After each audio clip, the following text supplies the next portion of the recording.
எப்போ தான் வந்து காவேரி வாயை திறந்து கேட்பாங்க அப்படின்னு நம்ம வந்து நம்மளும் வெயிட் பண்ணிட்டு இருந்தோம்னா, இன்னொரு பக்கம் வந்து இப்போ என்ன பண்ணுறாங்க அப்படின்னா, எப்படி பாக்யலட்சுமியோ அந்த மாதிரி இங்கே கொஞ்ச நாள் மக்காவே காமிப்போம். அப்புறமா வந்து அவங்களுக்கு சர்ப்ரைஸ் ஆகிற மாதிரி காமிச்சு அந்த நாகார்ஜுனாவை தோழா படத்தில் கூட இந்த சர்ப்ரைஸ் அப்படிங்குவாங்கல்ல, அந்த மாதிரி வந்து ஒரு ஏதாச்சும் ஒன்று பண்ணிடலான்னு முடிவு பண்ணிட்டாங்க போல். ஸோ அதுக்கு முன்னாடி வந்து பார்த்திங்கன்னா, இப்போ குமரன் ஒரு விஷயத்தை ஒத்துக்கிறாரு. என்னென்னா வந்து எனக்கு சட்டை வாங்கி கொடுத்தது விஜய் தான். வாங்கி கொடுத்துட்டு நீங்கள் நிறைய சம்பாதிச்சதுக்கப்புறம் எனக்கு வாங்கி கொடுங்க, நான் அண்ணன் வாங்கி கொடுத்தாருன்னு பெருமையாக போட்டுக்கிறேன் அப்படின்னு சொல்லி சொன்னார்.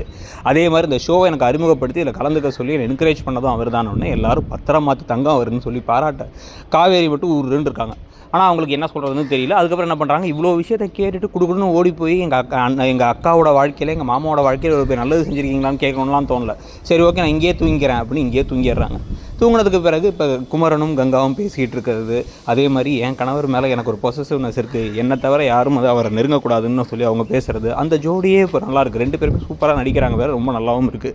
ஸோ இதுக்கு பிறகு தான் அடுத்த நாள் காலையில் வந்து எப்படா வருவாங்கன்னு வெயிட் பண்ணிட்டு இருந்த விஜய்க்கு நைட்டே வேறு கால் பண்ணி இன்னொரு கேஒய்சி ஃபார்மில் வந்து சைன் வாங்கணும், அப்போ தான் எம்சிஏல ஃபைல் பண்ணி 2 பேருக்கும் ஓனர்ஷிப் ஈக்குவலாக கொடுக்க முடியும் அப்படின்லாம் வந்து சொல்ல, சரி ஓகே அப்படின்னு அவரும் கேட்டுக்கிறார்.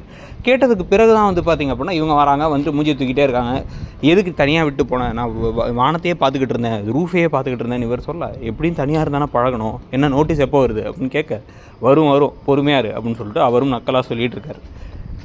2 பேரும் மைண்ட் வாய்ஸ்லேயே பேசிக்கிறாங்க. வேறு இவங்க மைண்ட் வாய்ஸில் 4 நாள் தூங்க முடியலையா, அப்படி தானே நீ ஹாஸ்பிட்டல் போகும்போது எனக்கு இருக்கும் அப்படின்னு சொல்லிட்டு இவங்க பேசிகிட்டு இருக்காங்க. இதெல்லாம் நடந்ததுக்கு பிறகு இவங்களே வந்து கட்டுப்படுத்த முடியாமல் எங்கள் அக்கா ஒரு ஹெல்ப் கேட்டா, அதாவது அவர் மாமாவுடைய ஷோவை வந்து போய் பார்க்கணுன்னு கேட்டா அப்படின்னு உடனே சரி அதை நான் பார்த்துக்கிறேன் அப்படின்னு சொல்லி இவர் சொல்லிடுறாரு.